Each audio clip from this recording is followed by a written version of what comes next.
अस्सलामुअलैकुम बेटा। आज का हमारा फ़िज़िक्स का lecture international system of units, इस पर आज हमने बात करना है। आप तमाम अपनी टेक्स्ट बुक ओपन करेंगे, पेज नंबर 4 पर आपको बेटा हेडिंग मिलेगी इंटरनेशनल सिस्टम ऑफ यूनिट्स। आज सबसे पहले इसके बारे में जानेंगे और इस सिस्टम की अहमियत पर बात करेंगे। इन शॉर्ट एसआई सिस्टम क्या है, एसआई सिस्टम पर बात करेंगे। इस सिस्टम की ज़रूरत बेटा क्यों पेश आई, पहले आप इस पॉइंट पर फोकस करें। 1960 बेटा 1960 से पहले की बात कर रहा हूँ मैं। 1960 से पहले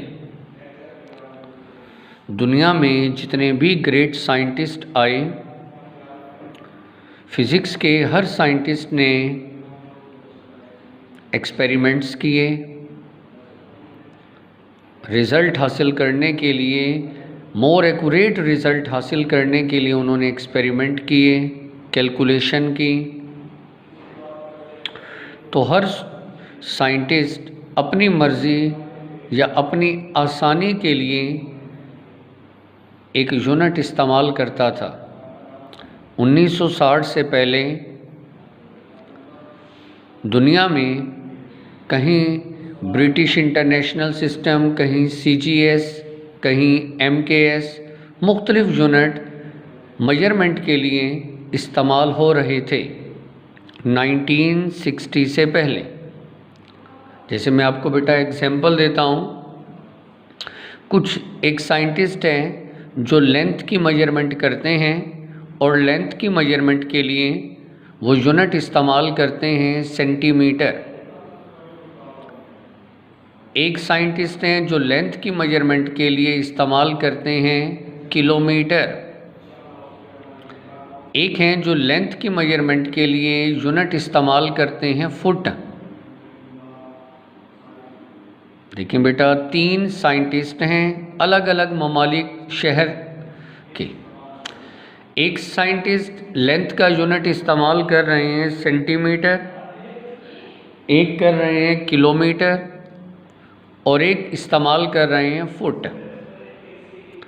तो आप बेटा समझदार हैं, 1 सेंटीमीटर, 1 किलोमीटर या 1 फुट। अब इन तीनों साइंटिस्ट की जो मेजरमेंट है, इनके रिजल्ट्स कभी भी एक दूसरे से एग्री नहीं करेंगे। सेंटीमीटर, किलोमीटर और फुट आंसर तमाम के ठीक हैं, लेकिन सबके आंसर एक दूसरे से टैली नहीं कर रहे।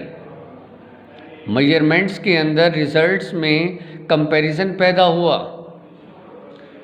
तो साइंटिस्ट ने सोचा क्यों ना हर कोई अलग अलग यूनिट का सिस्टम इस्तेमाल करे, क्यों ना हम मिलकर एक नया सिस्टम इंट्रोड्यूस करें यूनिट्स का, जो बड़े छोटे हर साइंटिस्ट के लिए एक ही हो।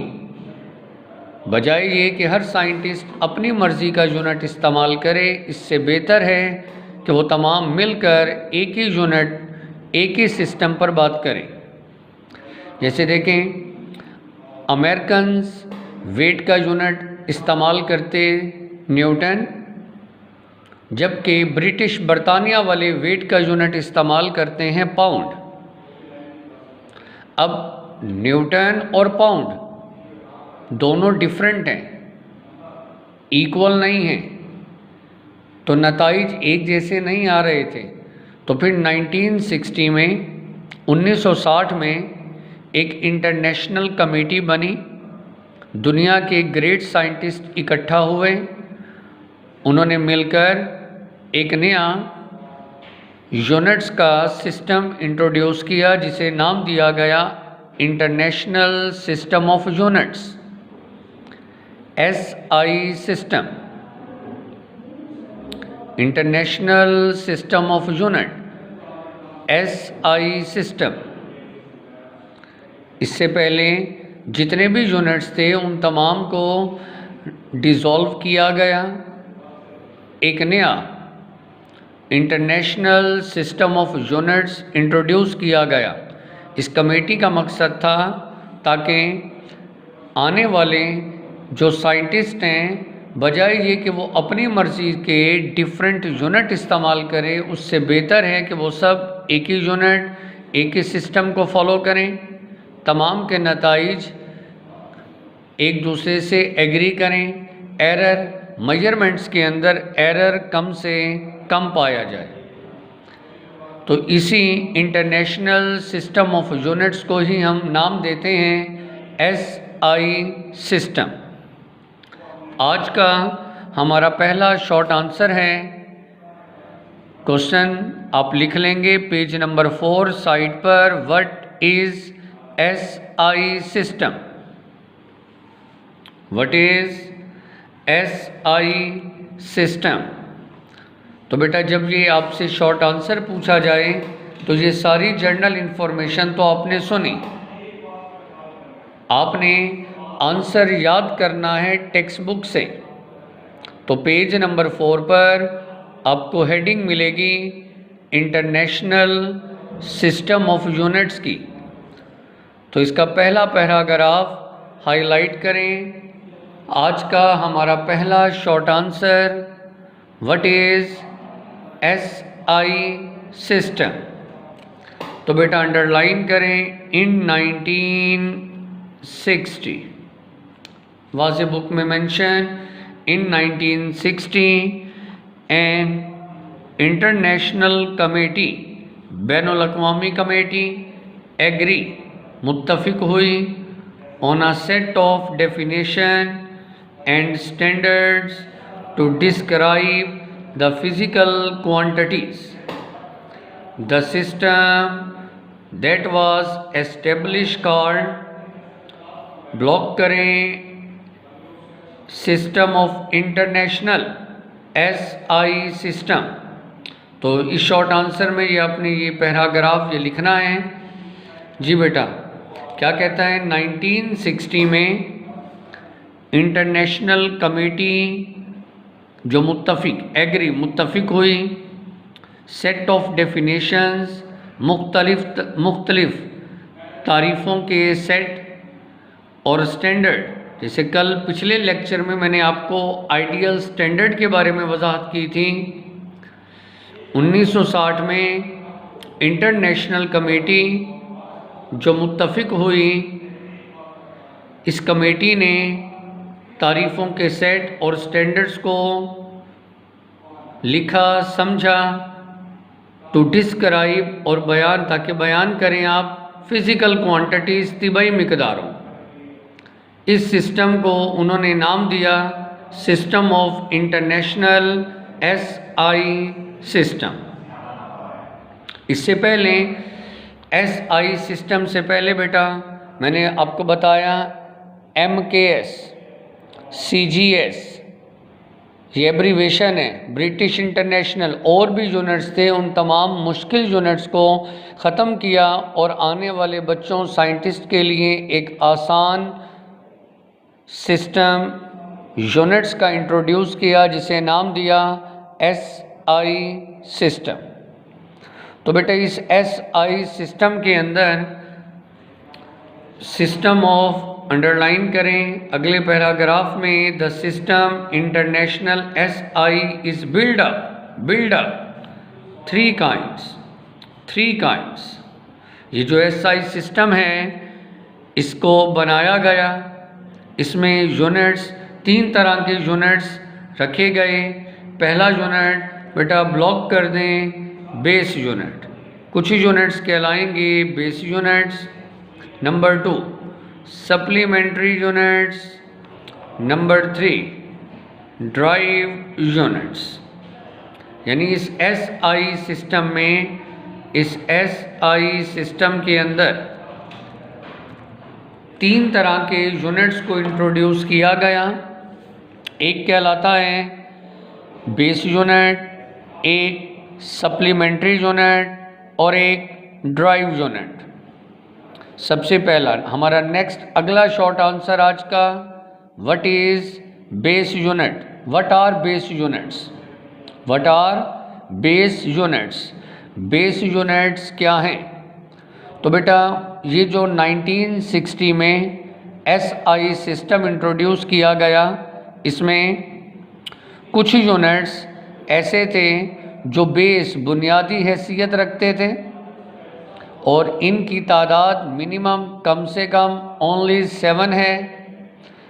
ऐसे यूनिट्स जो बुनियादी हैसियत रखते हों, ऐसे यूनिट्स जिनकी बदौलत आप फिज़िकल क्वांटिटीज़ को सुन पाएँ, समझ पाएँ, ऐसे यूनिट्स जो बुनियादी हैसियत रखते हों, दैट कॉल्ड बेस यूनिट। आपको बुक में पेज नंबर 4 पर ये टेबल सब बच्चों को याद करना है। टेबल 1, ये टेबल 1 ये बेटा इम्पोर्टेंट टेबल है। ये टेबल 1 आपका बेस यूनिट का टेबल है। SI सिस्टम के मुताबिक 7 बेस क्वांटिटीज़, हर एक बेस क्वांटिटी का एक particular unit, 7 base quantities, 7 base unit, 7 base unit.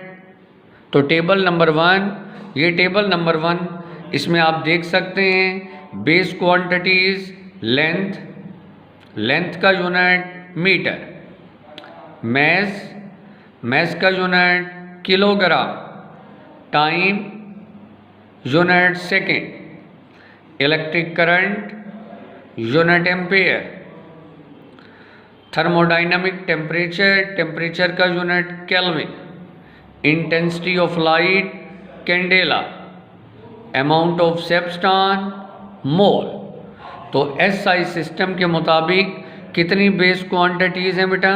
ये 7 बेस क्वांटिटीज़ और हर एक बेस क्वांटिटी का एक पर्टिकुलर यूनिट। ये टेबल 1 आप तमाम बच्चों को याद करना है।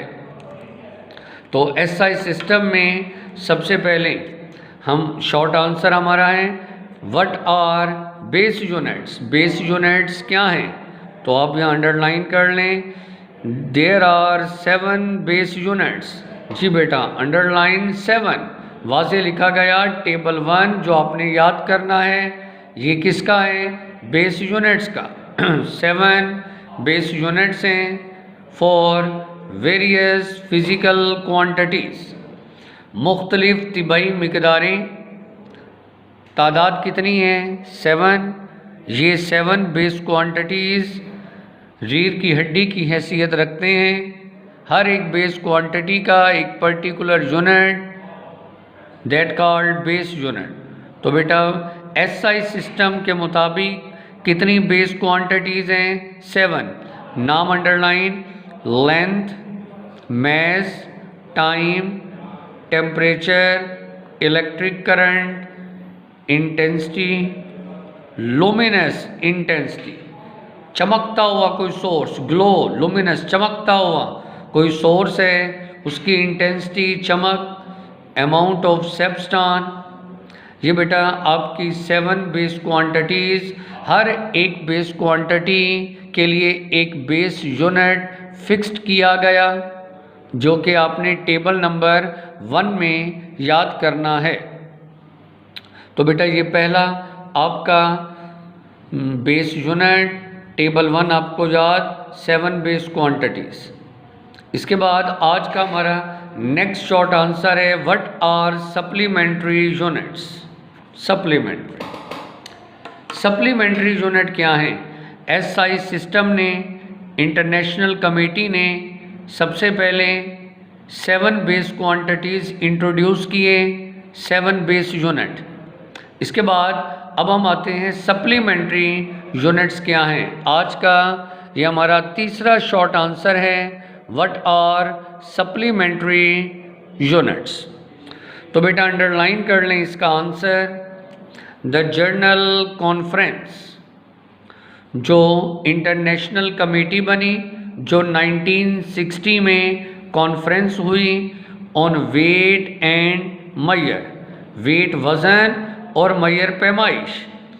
जनरल कॉन्फ्रेंस जो वेट और मेजरमेंट पर थी, has not yet classify certain unit. ये जो जनरल कॉन्फ्रेंस जिसने काम करना था, जिसने एसआई सिस्टम को इंट्रोड्यूस किया, ये जनरल कॉन्फ्रेंस वेट और मेजरमेंट पर थी। इस कमेटी के सामने कुछ ऐसे भी यूनिट सामने आए जी, एसआई सिस्टम में कुछ ऐसे यूनिट भी सामने आए, इधर बेस यूनिट और ड्राइव यूनिट। ना तो ये बेस यूनिट थे, ना ही ये ड्राइव यूनिट थे। So these SI units are called supplementary units. तो बेटा 1960 में जो कमेटी बनी, इंटरनेशनल कमेटी, जिसमें जनरल कॉन्फ्रेंस जो हुई, उसमें कुछ यूनिट ऐसे थे जो ना बेस यूनिट थे, ना वो ड्राइव यूनिट थे। तो ये जो नए यूनिट्स थे, इनको नाम दिया सप्लीमेंट्री यूनिट। सप्लीमेंट्री पूछा जाए ना, सप्लीमेंट्री यूनिट्स क्या हैं, तो आप कहेंगे ऐसे यूनिट जो ना बेस यूनिट हो, ना वो ड्राइव यूनिट हो, दैट कॉल्ड सप्लीमेंट्री यूनिट। इसके लिए बेटा आपने टेबल टू एक और इम्पोर्टेंट टेबल ये याद करना है। ये टेबल 2 ये है आपके पास सप्लीमेंट्री यूनिट का। सप्लीमेंट्री यूनिट दो हैं, एक रेडियन है और एक स्टीरेडियन है। रेडियन यूनिट है प्लेन एंगल का, स्टीरेडियन यूनिट है सॉलिड एंगल का। सप्लीमेंट्री क्वांटिटीज टेबल में वाज़ेह हैं, ये टेबल आपको याद होना चाहिए। इन 4 लाइनों के साथ ये टेबल आप लिखेंगे तो आपका आंसर मुकम्मल जी। सप्लीमेंट्री यूनिट्स दो हैं, एक रेडियन है, एक स्टीरेडियन है। रेडियन बेटा किसका यूनिट है? प्लेन एंगल का। स्टीरेडियन सॉलिड एंगल का। तो पेज नंबर 4 आज हमने अभी तक 3 शॉर्ट आंसर किए। पहला शॉर्ट आंसर हमसे पूछा जाएगा कि जनाब एसआई सिस्टम क्या है, तो आपने ये पैराग्राफ लिखना है। इसकी वजाहत मैंने आपको कर दी। इसके बाद दूसरा short answer what are base unit.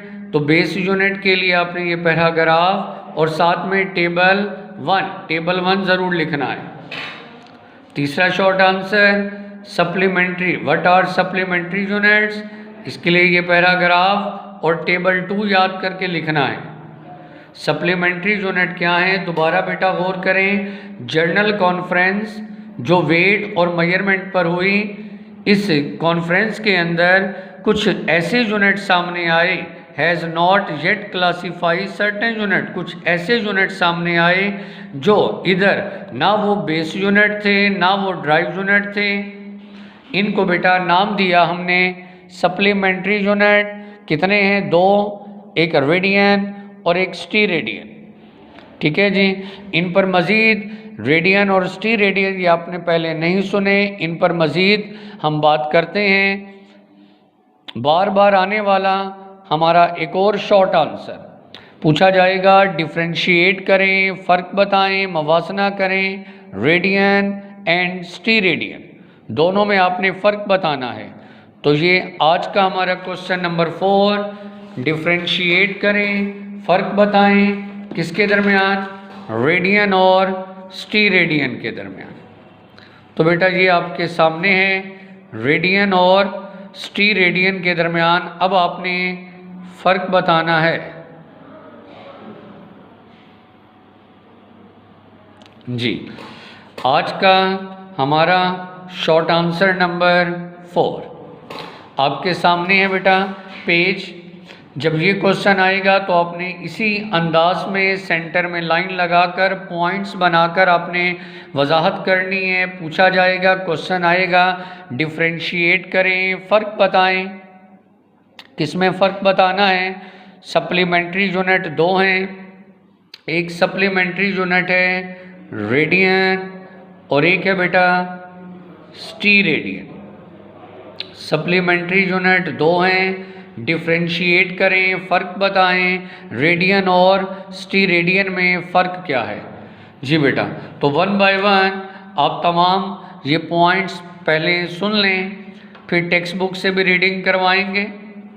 Radian, पहला point, it is the unit of plane angle.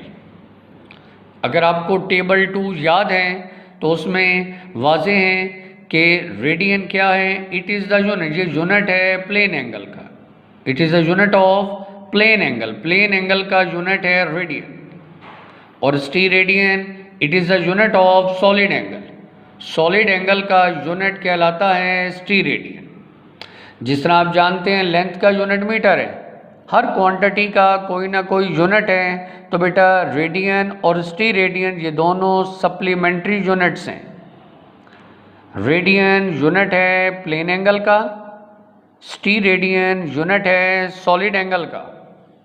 Next है, it is the two dimensional angle, it is the two dimensional angle. आगे जब नेक्स्ट चैप्टर नंबर 2 आएगा तो उसमें आपको 2D 3D angles की वजाहत करेंगे। तो बेटा फ़िलहाल पॉइंट याद रखें, it is the two dimensional angle, और steradian it is the 3 dimensional angle. ये 2 डायमेंशनल है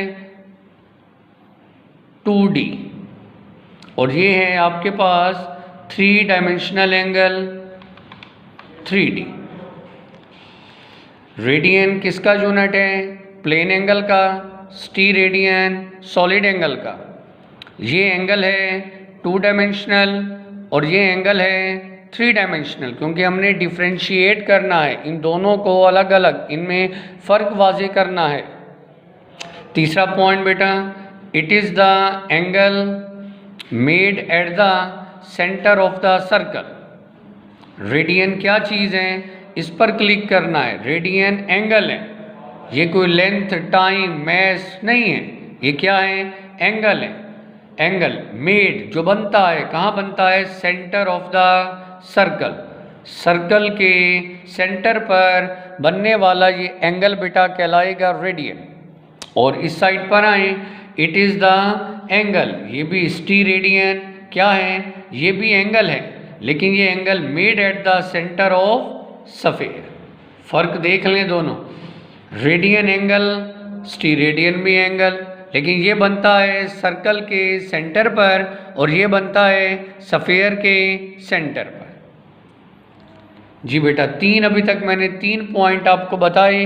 पहला पॉइंट, ताकि आप अंडरस्टैंड कर पाएँ रेडियन और स्टीरेडियन में, रेडियन किसका यूनिट है, प्लेन एंगल का, स्टीरेडियन यूनिट है सॉलिड एंगल का। ये 2 डायमेंशनल एंगल है, ये 2 डायमेंशनल 2D, और ये है 3 डायमेंशनल एंगल 3D।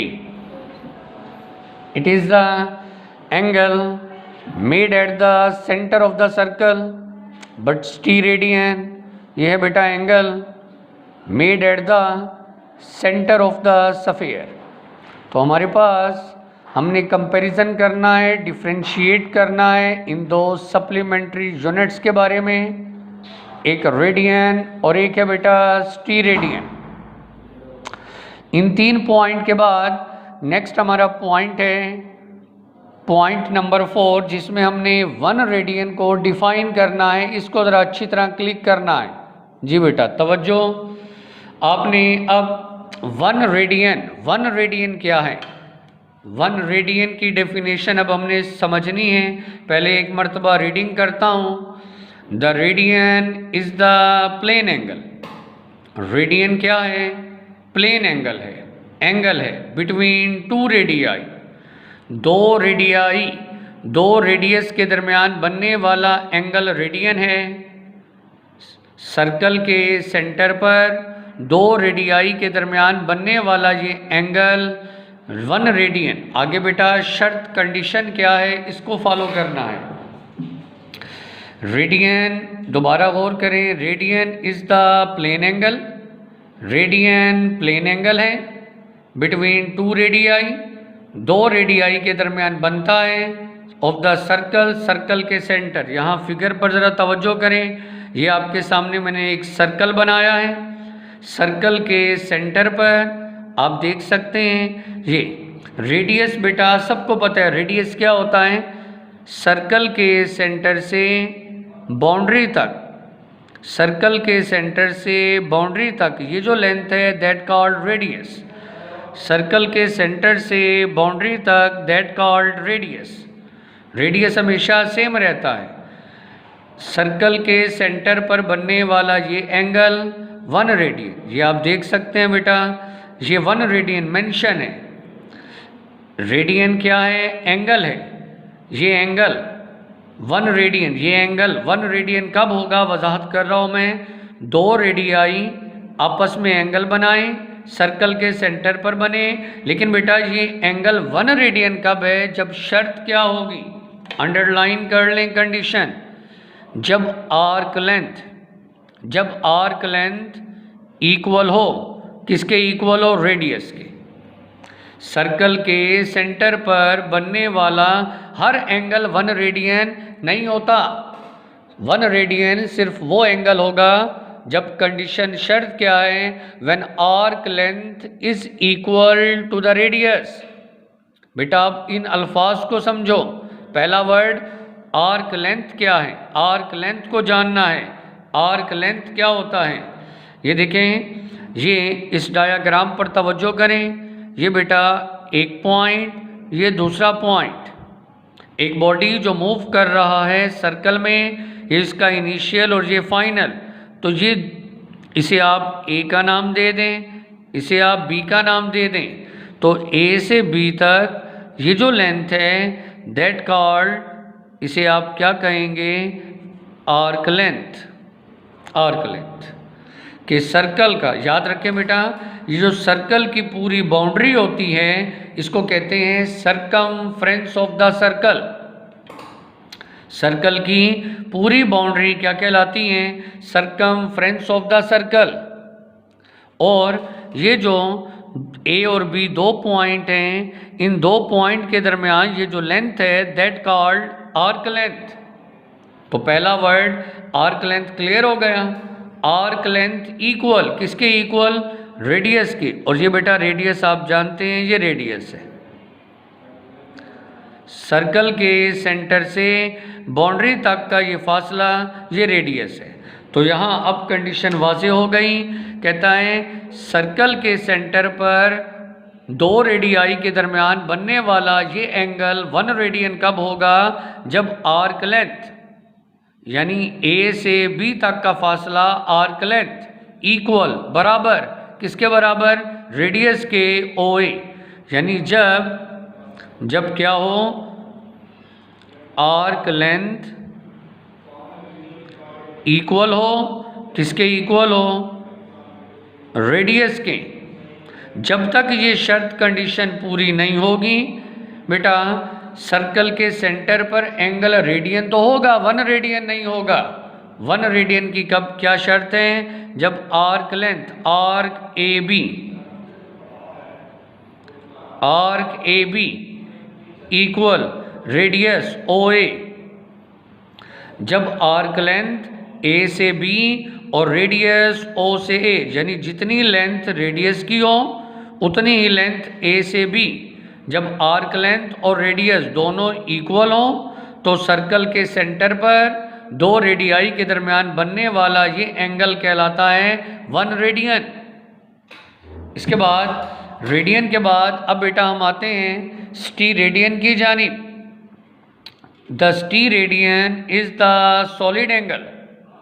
आपको बता चुका हूं मैं, स्टीरेडियन क्या है? सॉलिड एंगल है, सबटेंडेड, जो बनता है at the centre of the sphere. Sphere के सेंटर पर बनने वाला ये angle स्टीरेडियन।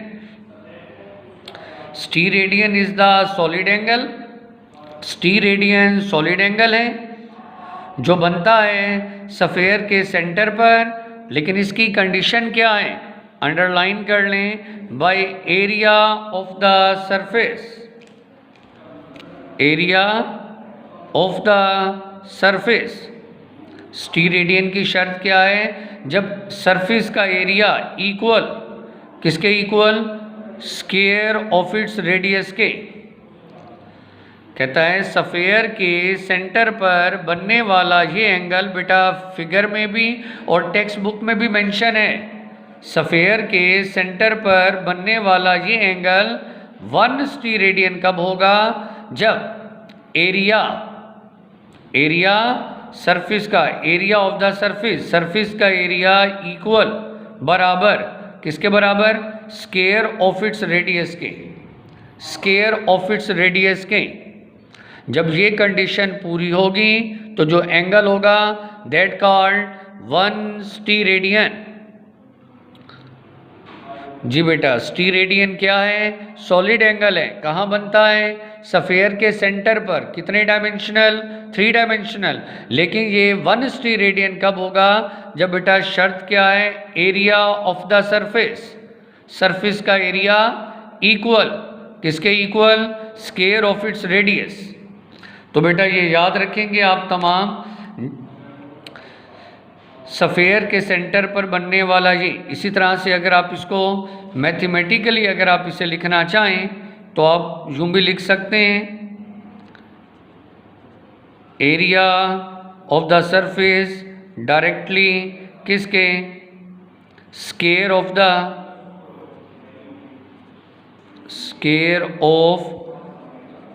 The radius, area a directly proportional square of the radius, area a. इस प्रोपोर्शनैलिटी की जगह आप इक्वलिटी और साथ में कांस्टेंट आर स्क्वायर, ठीक है जी, आर स्क्वायर डिवाइड, ये भी एक फार्मूला है। मज़ीद अगर आप इसे सिंप्लीफाई करना चाहें, ये भी आपका एक फार्मूला हो गया, प्रोपोर्शनैलिटी की जगह इक्वलिटी और कांस्टेंट, और इसको कहते हैं 1 स्टीरेडियन। ये ओहम का मिलता जुलता सिंबल आपने 10th क्लास में ओहम का, रेजिस्टेंस का यूनिट ओहम था ना, उससे मिलता जुलता है, लेकिन अब हम इसे यहाँ कहेंगे 1 स्टीरेडियन। मज़ीद अगर आप इसे हल करें तो ये एरिया बटा आर स्क्वायर, एरिया सफ़ेयर का 4 पाई आर स्क्वायर बटा आर स्क्वायर कैंसल, 1 स्टीरेडियन एंगल 4 पाई। तो ये भी ऑब्जेक्टिव आती हैं कि 1 स्टीरेडियन एंगल कितना होता है, 4 पाई। मज़ीद ये फार्मूले फिगर जब आप क्लास में होंगे तो और ज़्यादा बेटा आपको डिटेल के साथ इनके बारे में इंफॉर्मेशन दी जाएगी, बताया जाएगा। अभी फ़िलहाल आपने जस्ट एक कंपैरिजन करना है, रेडियन और स्टीरेडियन के दरमियान फ़र्क बताना है।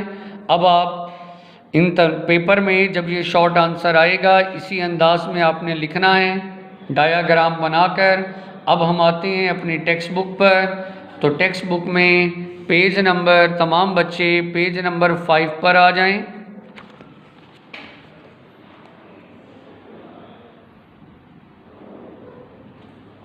जी, पेज नंबर 5 पर रीडिंग करते हैं। रेडियन और स्टीरेडियन दोनों की हेडिंग आपके सामने है। जी बेटा, लिखता है radian is the plane angle. अब जो मैंने आपको एक पेज पूरा सिखाया वही सारी बातें अब मैं रीडिंग कर रहा हूँ टेक्स्ट बुक में। Radian is the plane angle. बेटा रेडियन क्या है, प्लेन एंगल है बिटवीन 2 रेडियाई, 2 रेडियाई के दरमियान ऑफ अ सर्कल। सर्कल पर तवज्जो, जब भी रेडियन का जिक्र आएगा तो हम समझ जाएंगे सर्कल। सर्कल के सेंटर पर 2 रेडियाई के दरमियान बनने वाला ये प्लेन एंगल, ये है रेडियन। फिर आगे लिखता है शर्त क्या है, विच कट, जो काटे किसको, सरकमफ्रेंस, अब ये वर्ड पहले भी बताया, सरकमफ्रेंस क्या है, डायग्राम में देखें, सर्कल की मुकम्मल बाउंड्री को हम कहते हैं, जी बेटा क्या कहते हैं इसे, circumference of the circle. Circle की पूरी बाउंड्री को हम कहते हैं circumference of the circle. Radian plane angle है, दो रेडियाई के दरमियान बनता है सर्कल के सेंटर पर। फिर लिखता है विच कट, आपने काटना है सरकमफ्रेंस ऑफ द सर्कल को। और शर्त इसकी क्या है, कंडीशन बेटा, कंडीशन है when arc equal, arc length बराबर किसके, लेंथ ऑफ द रेडियस के। आपने पूरे सरकमफ्रेंस ऑफ द सर्कल को कट करना है आर्क लेंथ में, ये आर्क लेंथ है। जब आर्क लेंथ और रेडियस दोनों इक्वल होंगे तो सर्कल के सेंटर पर बनेगा एंगल 1 रेडियन। इसी तरह बेटा स्टी रेडियन पर आ जाएं। स्टी radian is the solid angle. स्टी रेडियन क्या है, स्टी radian is the solid angle है, 3 डायमेंशनल एंगल है, सबटेंडेड जो बनता है सफ़ेयर के सेंटर पर। अगर आपको पेज पर लिखा हुआ हर पॉइंट क्लियर है तो ये सब सेंटेंस आपको पढ़ने में, याद करने में आसानी। स्टी रेडियन क्या है बेटा, सॉलिड एंगल है, 3 डायमेंशनल एंगल है, सफ़ेयर के सेंटर पर बनता है। और आगे शर्त वजाहत की थी, जब area of the surface, area of the surface equal, किसके equal, square of the radius के। सफ़ेयर के सेंटर पर बनने वाला हर एंगल 1 स्टी रेडियन नहीं होगा। 1 स्टी रेडियन बेटा सिर्फ कब होगा, 1 स्टी रेडियन कब होगा, जब 1 स्टी रेडियन कब होगा, जब एरिया सरफेस का इक्वल हो, किसके इक्वल हो, स्क्वायर ऑफ द रेडियस के, स्क्वायर ऑफ द रेडियस के। फिर आपको मैंने यहाँ पेज पर ये भी समझाया बेटा, पूरा ये सर्कल, ये पूरा जो सर्कल होता है, सर्कल के लिए जो टोटल एंगल होता है वो होता है 2 पाई, और सफ़ेयर के लिए जो टोटल एंगल होता है वो होता है 4 पाई। तो ये बाकायदा मैंने आपको इस डायाग्राम में वजाहत की, याद रखें ये पॉइंट। ये जो पूरा सर्कल है ना, पूरा सर्कल, इस पूरे सर्कल के लिए जो एंगल होता है कंप्लीट सर्कल के लिए वो होता है 2 पाई। कंप्लीट सर्कल के लिए जो बेटा एंगल होता है वो कितना है, 2 पाई। वो एंगल होता है कंप्लीट सर्कल के लिए 2 पाई रेडियन में, रेडियन में। और स्टी रेडियन के लिए, पूरे स्टी रेडियन में, 1 स्टी रेडियन में जो एंगल है वो कितना है, 4 पाई। एक फार्मूला ये भी आपके सामने, यूनिट वैल्यू 4 पाई, सर्कल के लिए 2 पाई और सफ़ेयर के लिए 1 स्टी रेडियन 4 पाई। मज़ीद डिटेल इंशाअल्लाह आपको जब आप क्लास में होंगे तो कोई भी कन्फ्यूजन होगी तो आई होप इंशाअल्लाह हर एक पॉइंट को मैं दोबारा रिपीट करके हर एक पॉइंट की वजाहत करेंगे। आपका कोई भी प्रॉब्लम है इंशाअल्लाह बेटा वो दूर करेंगे। साथ साथ टॉपिक्स को आप सुने, समझें, याद करें, प्रैक्टिस करें, याद करके बार बार लिखें। हर पेज पर जितने भी पॉसिबल क्वेश्चंस हैं, शॉर्ट आंसर वो भी बता रहा हूँ, उन क्वेश्चन के आंसर भी अंडरलाइन, टेक्स्ट बुक से रीडिंग भी, हर सवाल लिखना बता रहे हैं। तो बेटा आप तैयारी अपनी मुकम्मल करें, इंशाअल्लाह फर्दर आपके लिए कोई मसाइल नहीं होंगे। थैंक यू वेरी मच, जज़ाकल्लाह, अल्लाह हाफिज़।